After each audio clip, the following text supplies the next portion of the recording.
Bismillahirrahmanirrahim. Alhamdulillahirabbil alamin.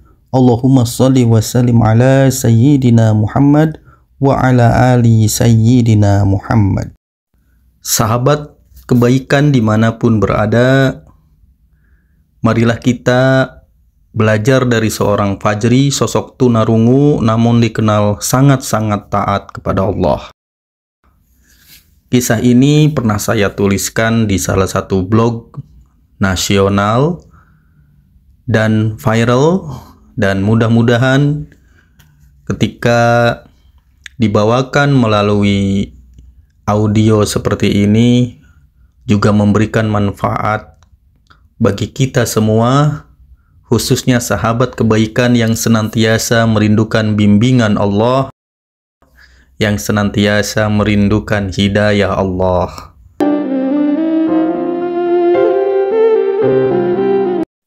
Fajri yang tunarungu tetapi sudah taat kepada Allah, bisa jadi sepanjang hidupnya belum sekalipun mendengarkan kata Allah di telinganya.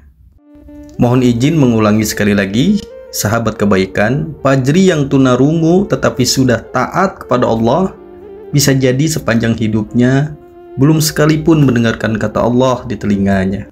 Masya Allah, la quwata illa billah.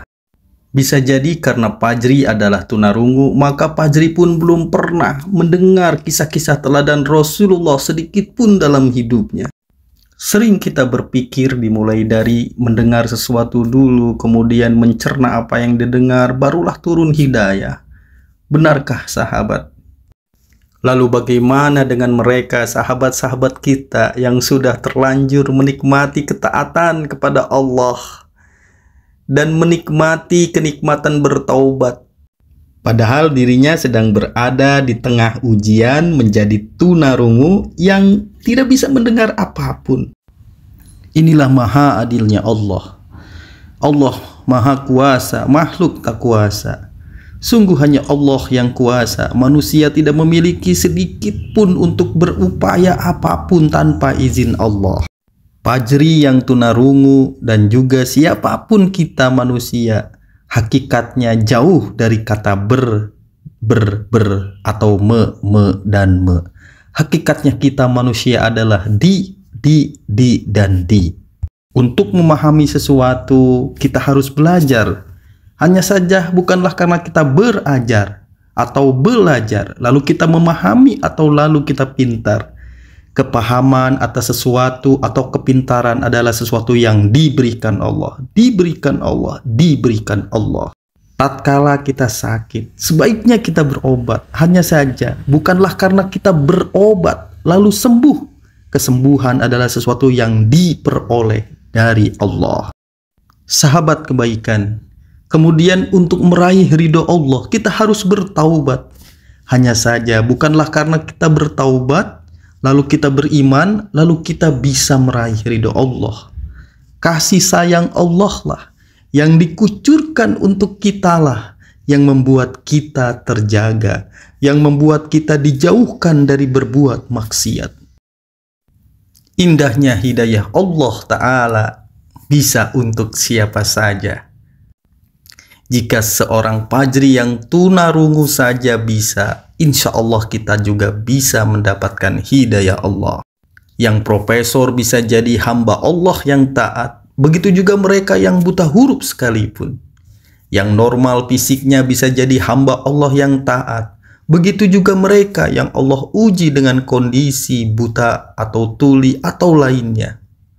Kembali kepada Allah. Betapapun bagaimana kisah kita hari ini, rindukanlah hidayah, rindukanlah bimbingannya Allah, agar kita tetap bisa menjalani hidup ini dan melakukan yang terbaik.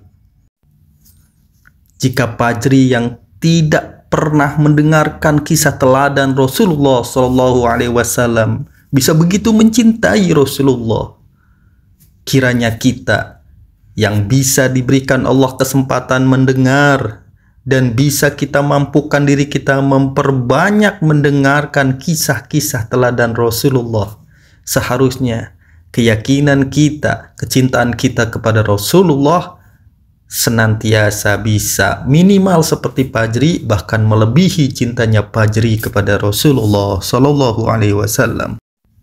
Jika Fajri yang tunarungu bisa taat kepada Allah, sholatnya tepat waktu, sholatnya berjamaah, sholatnya memilih di masjid, lalu bagaimana kita yang telinganya kita insya Allah minimal 5 kali mendengarkan kalimat Allah, panggilan Allah dalam bentuk azan. Bagi yang laki-laki minimal sepekan sekali pada tiap khutbah Jumat selalu mendengarkan kalimat-kalimat ajakan bertakwa. Ya ayyuhallazina amanu ittaqullaha haqqa tuqatih wa la tamutunna illa wa antum muslimun. Kita senantiasa mendengarkan ajakan dari Allah Subhanahu wa Ta'ala agar kita bertakwa kepada Allah, agar kita tidak mati kecuali mati dalam keadaan taat kepada Allah. Insya Allah, keyakinan kita kepada Allah, taatnya kita kepada Allah, ketakutan kita kepada Allah, kecintaan kita kepada Allah bisa melebihi seorang Fajri yang tunarungu, karena kita senantiasa dibimbing Allah sebetulnya. Di sekeliling kita mudah untuk kita mendapatkan hal-hal yang bisa meyakinkan kita kepada Allah, hal-hal yang bisa meningkatkan keyakinan kita kepada Allah. Banyak ulama-ulama yang mengajarkan bagaimana tersambung hati kita dengan Allah. Banyak sekali hal-hal yang bisa mendorong kita untuk benar-benar bertakwa kepada Allah, menjauhi larangan Allah dan melaksanakan apapun yang Allah perintahkan. La haula wala quwwata illa billah. Wallahu a'lam bissawab. Terima kasih Fajri yang sudah menginspirasi banyak hati untuk senantiasa kembali kepada cinta yang benar-benar menenangkan hati, yaitu cinta kepada Allah Subhanahu wa Ta'ala yang menggenggam hidup ini, dan cinta kepada makhluk terbaik kekasih Allah sepanjang masa, yaitu Rasulullah Shallallahu Alaihi Wasallam. Wa sallallahu ala sayyidina Muhammad wa ala ali sayyidina Muhammad walhamdulillahi rabbil alamin. Wassalamualaikum warahmatullahi wabarakatuh.